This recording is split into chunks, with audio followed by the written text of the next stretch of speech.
আমি জিয়া রহমানের জানাজা সহ গেছি, আমি ওই সার্কেট হাউসের এটি এখনো মনে করেন এখন খালেদা জিয়ারও জানাজা চলে আছি। ব্যস্ত নসিব করে আল্লাহর কাছে এটাই শুকর না আদায় করে আমরা তো সবাই চলে যাব। আমি আইছি লক্ষ্মীপুর থেকে।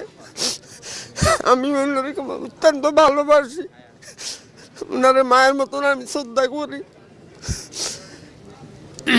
আল্লাহ ওনার বিশ্রাম নসিব করুক, জান্নাতবাসী করুক।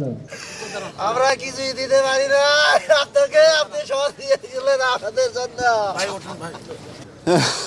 পৃথিবীতে আসলে মা নাই তো কিছুই নাই। মা হলো পৃথিবীর শ্রেষ্ঠ আশ্রয়স্থল। এই মায়ের যে অপূর্ণতা এটা কখনোই পূরণ হওয়ার নয়। তিনি আমাদেরকে এতিম করে চলে যাচ্ছেন, আজকে তার সমাধি হবে।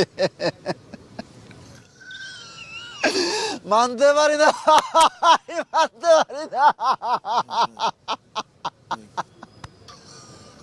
আপনার মতো নক্ষত্রের এত তাড়াতাড়ি বিদায় হবে আমরা কল্পনা করতে পারি না। একটু মাথায় হারাইছি আমি, আমাকে আমি এখানে চলে আসছি। আমি আমার দেখার জন্য এক নতুন ম্যাডাম খালেদাকে আমি দেখার জন্য আসছি, ছুটে আসছি।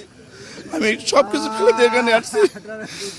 আল্লাহ আমরা একটা স্লোগান দিই, ফেনীর মেয়ে খালেদা, গর্বমোদের আলাদা।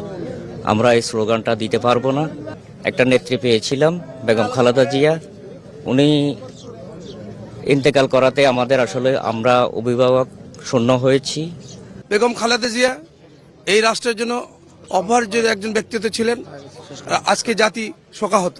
18 কোটি বাঙালি নিস্তব্ধ অবস্থায় শোকাহত, মর্মাহত, ব্যথিত। দেশনেত্রী বেগম খালেদা জিয়া দেশের জন্য তিনি যে কাজটুকু করেছেন তার জীবন পর্যন্ত উৎসর্গ দিয়ে গেলেন। এই স্মৃতি এবং এই কাজগুলি মানুষের হৃদয়ে স্থান করে নিয়েছে।